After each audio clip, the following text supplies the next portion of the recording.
On all of your studies, was there ever cases where you found that contamination was coming as a result of sewer pipes as opposed to septic?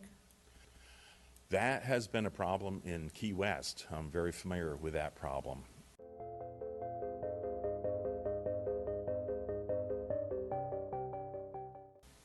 But it's not rampant. It's rare, right? Well, that's something I really haven't studied in detail. Something I really haven't studied. Something I really haven't studied.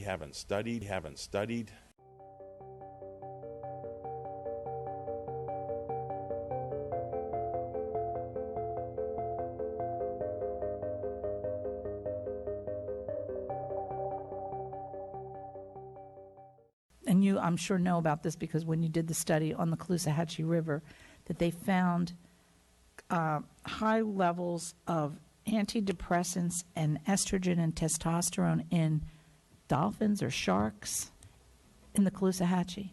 I remember seeing a report like that. Yes. Yeah. Wow. Yeah.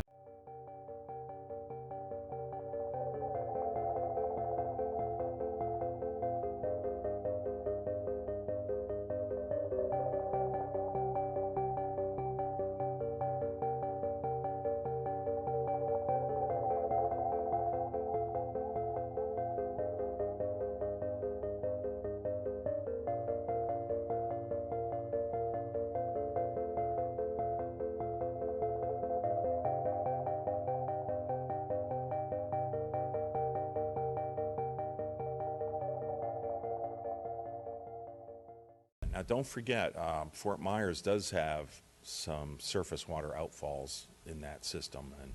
And I just read another report last week that the mayor at Cape Coral was pressuring them to get those outfalls out of their estuary.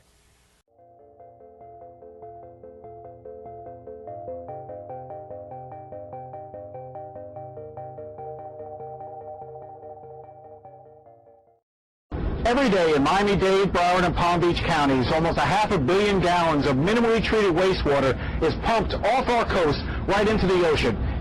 And here's what the pipe looks like about 100 feet down. The sewage coming out of these pipes comes from homes and businesses, even hospitals. It is treated at sewage plants before being pumped out to sea. But the outfall, as it's called, is still filled with ammonia, nitrogen, and phosphorus. Most people don't see it. Most people don't realize sewage is being dumped into the ocean. Is that the wastewater coming out of the pipes acts as a form of fertilizer, creating giant algae blooms. That algae ultimately chokes off and kills large sections of the reef. Right now we're just off the boil, what they call the stink hole. I know why they call it a stink hole now. You can smell it. It smells that raw sewage kind of feel to it, like a treated garbage. It's not a pleasant smell at all. As you drift toward the pipe, you see this gray-brown, horrid-looking water just shooting up from the bottom from 90 feet. And you try your best not to get into it, and you swim down toward the pipe. But it's like a nightmare. You go from crystal clear, aqua blue water to this horrid brown murk. Miami-Dade Mayor Carlos Alvarez argued that there is not enough scientific evidence to compel closing the pipes.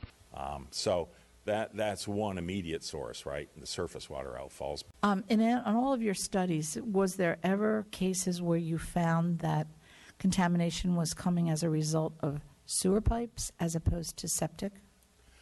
That has been a problem in Key West. I'm very familiar with that problem. What happened in the 90s in Key West, we had a lot of fresh water released south, actually. They were experimenting with moving water south back then, the water district.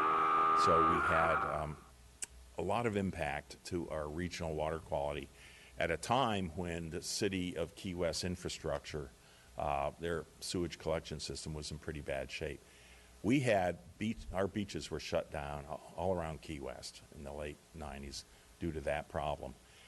And nutrients were coming with it as well. But this was raw sewage, right, leaking out of their collection system.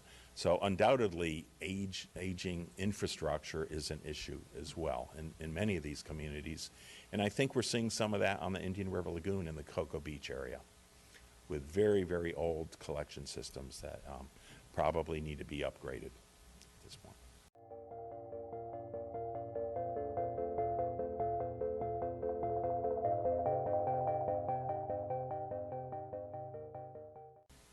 But it's not rampant, it's rare, right? Well, that's something I really haven't studied in detail, but I do think it's something that does need to be looked at. Certainly in the Indian River Lagoon, that's something I do talk about, particularly in these old urban areas that put sewers in, back in the 50s. And I understand some of the material that they used is is not what we would use today. Thank you. Yeah.